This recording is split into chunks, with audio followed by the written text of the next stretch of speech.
നമ്മളൊക്കെ ദേഷ്യവും പകയും പ്രതികാരവും ഒക്കെ ഉള്ള മനുഷ്യരാവില്ലേ?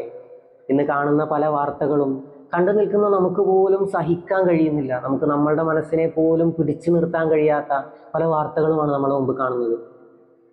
അപ്പോൾ അവരുടെ ഉറ്റവരുടെ കാര്യം നമുക്ക് ചിന്തിക്കാൻ പോലും കഴിയില്ല. കണ്ടു നിൽക്കുന്ന നമുക്ക് പോലും സഹിക്കാൻ കഴിയുന്നില്ല. നമുക്ക് നമ്മുടെ മനസ്സിനെ പോലും പിടിച്ചു നിർത്താൻ കഴിയുന്നില്ല.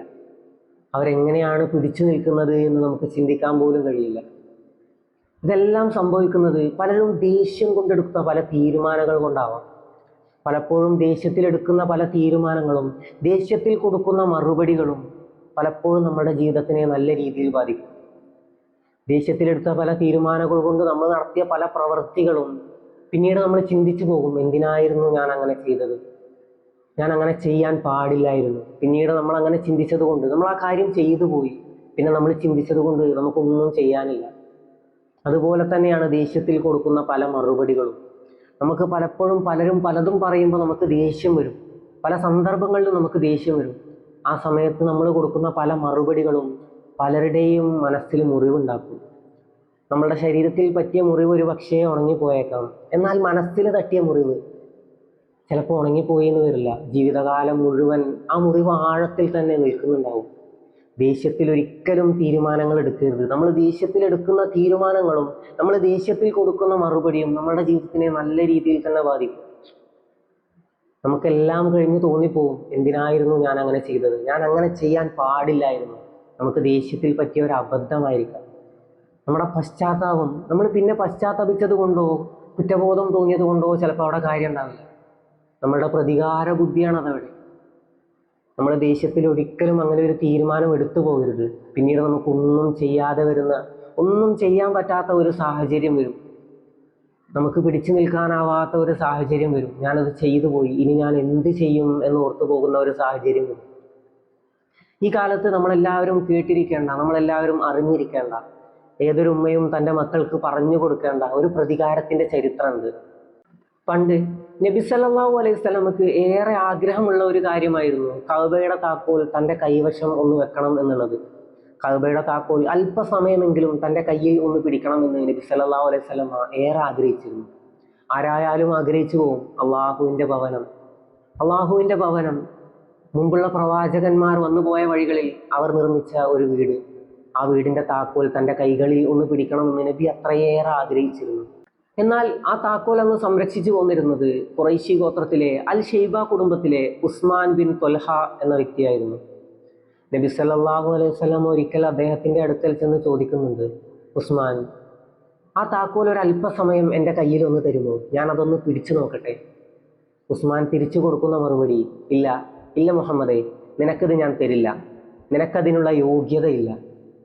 എന്ത് യോഗ്യതയിലാണ് ഞാൻ നിനക്കിത് തരേണ്ടത്? നിനക്കതിനുള്ള യോഗ്യതയില്ല, ഇത് ഞാൻ തരില്ല മുഹമ്മദേ. നബി സല്ലല്ലാഹു അലൈഹി വസല്ലം ഏറെ മനസ്സിൽ ആഗ്രഹിച്ചു പോയി, ഒരല്പസമയമെങ്കിലും അതൊന്ന് പിടിക്കണം, അതിലൊന്ന് തൊടണം എന്നെങ്കിലും നബി സല്ലല്ലാഹു അലൈഹി വസല്ലം ആഗ്രഹിച്ചു പോയി. നബി സല്ലല്ലാഹു അലൈഹി വസല്ലം പിന്നീടും അദ്ദേഹത്തോട് ചോദിക്കുകയാണ്, ഉസ്മാനെ, അതൊന്ന് പിടിച്ചു നോക്കട്ടെ, ഒന്ന് തൊട്ട് നോക്കട്ടെ, ഞാൻ ഏറെ ആഗ്രഹിച്ചു പോയി, ഒന്ന് തൊട്ട് നോക്കാനെങ്കിലും എനിക്ക് തരുമോ? ഇല്ല മുഹമ്മദേ, ഒരിക്കലും ഞാനിത് നിനക്ക് തരില്ല. നിനക്ക് എന്ത് അധികാരമാണുള്ളത്, നിനക്ക് എന്ത് അവകാശമാണുള്ളത്, നിനക്ക് എന്ത് യോഗ്യതയാണ് ഇത് പിടിക്കാനുള്ളത്? ആട്ടിടയനായിരുന്ന ഒരുത്തൻ, ഇടയ ബാലനായിരുന്ന ഒരുത്തൻ കഅബയുടെ താക്കോൽ തൻ്റെ കൈവശം വേണമെന്ന് ആവശ്യപ്പെടുകയോ? എങ്ങനെയാണ് ഞാനിത് നിനക്ക് തരിക? എന്ത് യോഗ്യതയുടെ അടിസ്ഥാനത്തിലാണ് ഞാനിത് നിനക്ക് തരേണ്ടത്? നബി സല്ലല്ലാഹു അലൈഹി വസല്ലം അല്പസമയം മിണ്ടാതെ നിന്ന ശേഷം ശാന്തതയോടെ നബി സല്ലല്ലാഹു അലൈഹി വസല്ലം ഒരു കാര്യം പറഞ്ഞു, ഉസ്മാൻ, ഒരിക്കൽ ഇതെൻ്റെ കൈവശം വരും, അന്ന് ഞാൻ തീരുമാനിക്കും ഇതാരുടെ കൈകളിൽ നൽകണം എന്നത്. ഒരിക്കൽ ഇതെൻ്റെ കൈവശം വരും, അന്ന് ഞാൻ തീരുമാനിക്കും ഇതാരുടെ കൈകളിൽ നൽകണമെന്ന്. ഉസ്മാൻ തിരിച്ചു കൊടുക്കുന്ന മറുപടി, ഒരിക്കലുമില്ല, അങ്ങനെ ഒരു ദിവസം വരില്ല. അങ്ങനെ ഒരു ദിവസം വന്നാൽ, അങ്ങനെ ഒരു ദിവസം വന്നു പോയാൽ അറേബ്യയുടെയും ഖുറൈശികളുടെയും നാശമായിരിക്കും. അപ്പോൾ നബി സല്ലല്ലാഹു അലൈഹി വസല്ലം ശാന്തതയോടെ പറയുകയാണ്, ഇല്ല, അങ്ങനെയൊന്നും സംഭവിക്കില്ല. അറേബ്യയും ഖുറൈശികളും നല്ല രീതിയിൽ തന്നെ പോയിക്കൊണ്ടിരിക്കും. എന്നാൽ അന്ന് ഈ താക്കോൽ എൻ്റെ കയ്യിലുണ്ടാവും. ഏറെ കാലങ്ങൾക്ക് ശേഷം മക്ക വിജയത്തിൻ്റെ ദിവസം ആ നാട്ടിലെ മുഴുവൻ ഭരണവും പ്രവാചക തിരുമേനിയുടെ അടുക്കൽ വന്നു ചേരുകയാണ്. കഅബയുടെ താക്കോൽ തൻ്റെ കൈവശം വന്നെത്തിയിട്ടുണ്ട്. അന്ന് ആ ജനങ്ങളെല്ലാം ആശ്ചര്യത്തോടെ നോക്കി നിൽക്കുകയാണ്. ജനങ്ങളെല്ലാം അത്ഭുതത്തോടെ നോക്കി നിൽക്കുകയാണ്. ആ താക്കോൽ ഇനി ആരുടെ കയ്യിലാവും? എല്ലാവരും ആകാംക്ഷയോടെ കാത്തിരിക്കുന്ന ആ നിമിഷം എല്ലാവരും മനസ്സിലൊന്ന് ആഗ്രഹിച്ചു പോയി, ആ താക്കോൽ എൻ്റെ കയ്യിലൊന്ന് കിട്ടിയിരുന്നെങ്കിലെന്ന്. അലി റളിയല്ലാഹു അൻഹു പരസ്യമായി ചോദിക്കുക പോലും ചെയ്തു, നബിയെ ആ താക്കോൽ എൻ്റെ കയ്യിൽ തരുമോ? നബി സല്ലല്ലാഹു അലൈഹി വസല്ലം മറുപടി കൊടുത്തു, ഇല്ല. അങ്ങനെ ഒരുപാട് ആളുകൾ ആഗ്രഹിച്ചിരുന്ന ആ കൂട്ടത്തിലേക്ക്, ആ ജനക്കൂട്ടത്തിലേക്ക് നബി ഇങ്ങനെ നോക്കിക്കൊണ്ട് നബി ഒരാളെ തൻ്റെ അടുക്കലേക്ക് വിളിച്ചു, എൻ്റെ അടുക്കലേക്ക് വരൂ. എന്നിട്ട് അദ്ദേഹത്തിൻ്റെ കയ്യിൽ ഈ താക്കോൽ ഏൽപ്പിച്ചു. ആ വ്യക്തിയായിരുന്നു ഉസ്മാൻ ബിൻ ത്വൽഹ.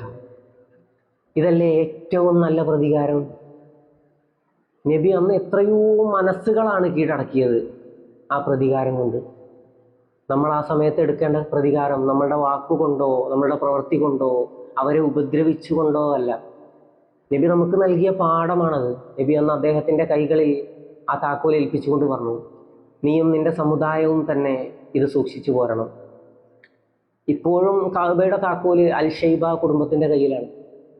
നബി അന്നെടുത്ത തീരുമാനം, നബി എന്തേ പ്രതികാരം ചെയ്തില്ല?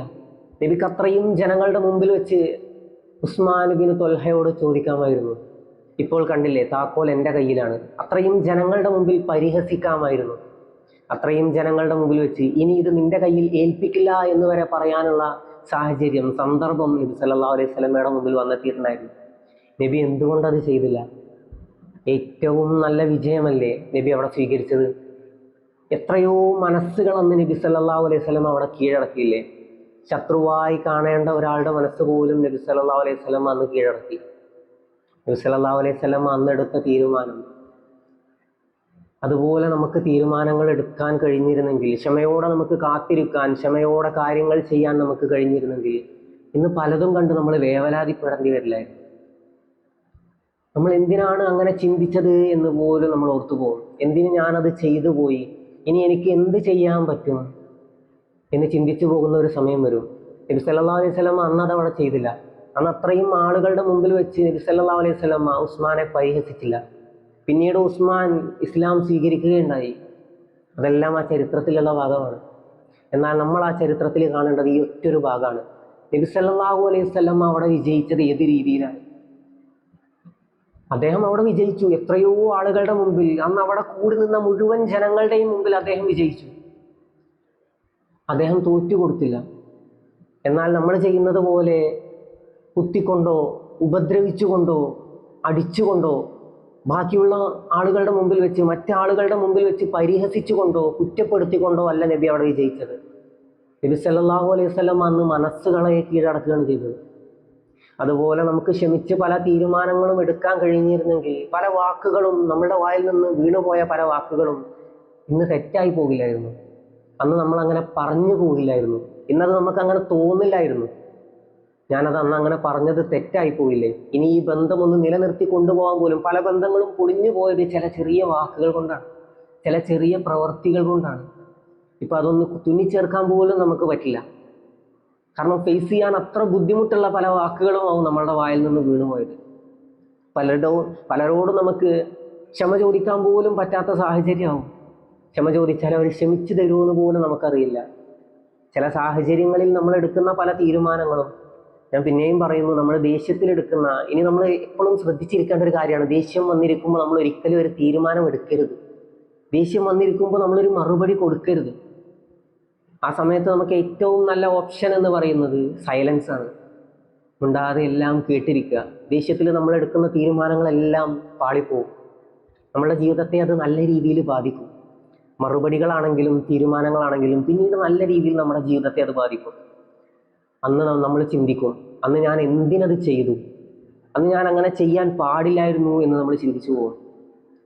നമ്മുടെ മക്കൾക്കൊക്കെ പറഞ്ഞു കൊടുക്കാൻ പറ്റിയൊരു കഥയാണ് നബി സല്ലല്ലാഹു അലൈഹി വസല്ലം അന്ന് ചെയ്ത ആ കഥ. അന്ന് നബി സല്ലല്ലാഹു അലൈഹി വസല്ലമയുടെ ആഗ്രഹം നിറവേറി എന്നത് മാത്രമല്ല, നബി സല്ലല്ലാഹു അലൈഹി വസല്ലം അന്നൊരു തീരുമാനമെടുത്തു. ഇത് ആരുടെ കയ്യിൽ എത്തണമെന്നും അദ്ദേഹം തീരുമാനിച്ചു. അതുപോലെ നമ്മൾ പല തീരുമാനങ്ങളും നല്ല രീതിയിൽ ക്ഷമിച്ച് ശാന്തതയോടെ സമാധാനത്തിൽ പല തീരുമാനങ്ങളും പല മറുപടികളും അന്ന് അങ്ങനെ സംഭവിച്ചിരുന്നെങ്കിൽ ഇന്ന് പല ബന്ധങ്ങളും മുറിഞ്ഞു പോയില്ലായിരുന്നു, പല സംഭവങ്ങളും സംഭവിക്കില്ലായിരുന്നു, സംഭവിക്കാൻ പാടില്ലാത്ത പലതും സംഭവിക്കില്ലായിരുന്നു, കുറ്റബോധം തോന്നുന്ന പല കാര്യങ്ങളും നമുക്ക് സംഭവിക്കില്ലായിരുന്നു. അതുകൊണ്ട് തന്നെ നമ്മൾ പിന്നീട് ആലോചിച്ച് കുറ്റബോധം തോന്നിയത് കൊണ്ടോ, പിന്നീട് ആലോചിച്ച് പശ്ചാത്തപിച്ചത് കൊണ്ടോ, പിന്നീട് ക്ഷമ ചോദിച്ചത് കൊണ്ടോ പല മുറിവുകളും മാഞ്ഞു പോകില്ല. ചില തീരുമാനങ്ങൾ വളരെ ശാന്തമായി എടുക്കേണ്ട തീരുമാനങ്ങളാണ്. എപ്പോഴും നമ്മൾ ക്ഷമയോടെ കാത്തിരിക്കുക.